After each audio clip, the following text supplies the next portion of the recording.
ആധുനിക ലോകത്തിലെ സമ്മർദ്ദങ്ങളെ അതിജീവിക്കാൻ ജെൻസി അഥവാ പുതിയ തലമുറ കണ്ടെത്തിയ രസകരവും എന്നാൽ ചിന്തനീയവുമായ ഒരു പ്രതിഭാസമാണ് ബാത്റൂം ക്യാമ്പിംഗ്. മുൻ തലമുറകളിൽ നിന്ന് വ്യത്യസ്തമായി സ്വന്തം വഴികളിലൂടെ ജീവിതത്തെ സമീപിക്കാൻ ഇഷ്ടപ്പെടുന്നവരാണ് ജെൻസിക്കാർ. അവരുടെ ഈ സ്വഭാവത്തിന്റെ ഒരു ഉദാഹരണം കൂടിയാണ് ബാത്റൂം ക്യാമ്പിംഗ് എന്ന ആശയം. അപ്രതീക്ഷിതമായ മാനസിക സമ്മർദ്ദങ്ങളിൽ നിന്നും സാമൂഹിക ഇടപെടലുകളിൽ നിന്നും താൽക്കാലികമായി ഒഴിഞ്ഞു മാറാനുള്ള ഒരു തന്ത്രമാണിത്. അപ്പോൾ എന്താണ് ബാത്റൂം ക്യാമ്പിംഗ്? പേര് സൂചിപ്പിക്കുന്നത് പോലെ നേരിടുന്ന പ്രശ്നങ്ങളിൽ നിന്നും പിരിമുറുക്കങ്ങളിൽ നിന്നും രക്ഷപ്പെട്ട ആളുകൾ ശൗചാലയങ്ങളിലേക്ക് മാറുന്ന പ്രവണതയാണിത്. വാതിലടച്ച് ലോകത്തിലെ എല്ലാ പ്രശ്നങ്ങളെയും പുറത്തു നിർത്തി സ്വന്തമായി ഒരു ഇടം കണ്ടെത്തുകയാണ് ഇവർ ചെയ്യുന്നത്.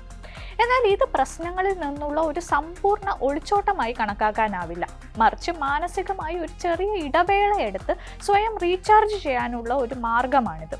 സാമൂഹികപരമായ ഇടപെടലുകൾ ഒഴിവാക്കി സ്വന്തം മനസ്സിനെ അല്പനേരം ശാന്തമാക്കാൻ അനുവദിക്കുക എന്നതാണ് ഇതിലൂടെ പ്രധാനമായും ലക്ഷ്യമിടുന്നത്.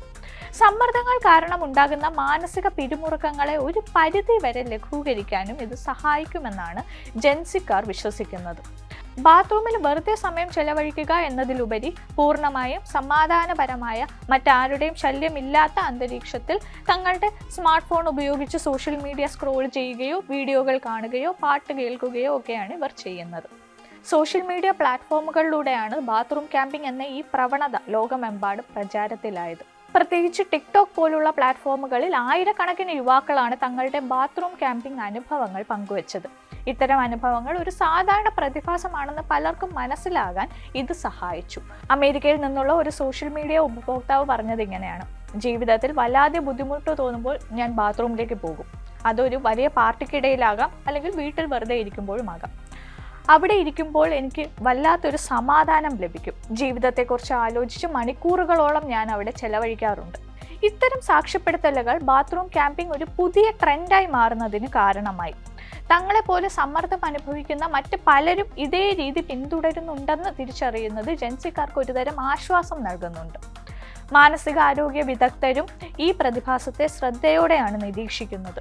ചിലർ ഇതിനെ ആരോഗ്യകരമായ ഒരു കോപ്പിംഗ് മെക്കാനിസമായി കാണുമ്പോൾ മറ്റു ചിലർ ഇത് പ്രശ്നങ്ങളിൽ നിന്നുള്ള ഒളിച്ചോട്ടമാണോ എന്ന് സംശയിക്കുന്നു. എന്നാൽ ഒരു വ്യക്തിക്ക് സ്വയം ശാന്തമാകാനും ആശ്വാസം കണ്ടെത്താനുമുള്ള ഒരു ചെറിയ ഇടവേളയായി ഇതിനെ കാണാമെന്ന് പൊതുവെ വിലയിരുത്തപ്പെടുന്നു. പ്രത്യേകിച്ച് പെട്ടെന്നുണ്ടാകുന്ന മാനസിക പിരിമുറുക്കങ്ങളെയും സാമൂഹിക സമ്മർദ്ദങ്ങളെയും നേരിടാൻ ഇത് സഹായിച്ചേക്കാം.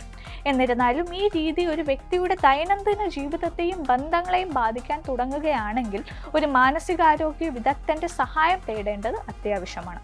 സമ്മർദ്ദങ്ങളെ നേരിടാൻ മറ്റ് ആരോഗ്യകരമായ വഴികളും കണ്ടെത്തേണ്ടത് പ്രധാനമാണ്. പൊതുവെ അതിവേഗം മാറിക്കൊണ്ടിരിക്കുന്ന ലോകത്ത് നിരന്തരമായ വിവരങ്ങളുടെ പ്രവാഹവും സാമൂഹിക സമ്മർദ്ദങ്ങളും നേരിടുന്ന ജെൻസി തലമുറയ്ക്ക് ബാത്റൂം ക്യാമ്പിംഗ് ഒരു തരം ഡിജിറ്റൽ ഡീടോക്സ് ആയും മാനസിക വിശ്രമത്തിനുള്ള ഒരു ഇടമായും വർദ്ധിക്കുന്നു. ഇത് കേവലം ഒരു തമാശയായി തോന്നാമെങ്കിലും പുതിയ തലമുറയുടെ മാനസികാരോഗ്യത്തെയും അവർ സമ്മർദ്ദങ്ങളെ നേരിടുന്ന രീതികളെയും കുറിച്ച് കൂടുതൽ മനസ്സിലാക്കാൻ സഹായിക്കുന്ന ഒരു സൂചകം കൂടിയാണിത്.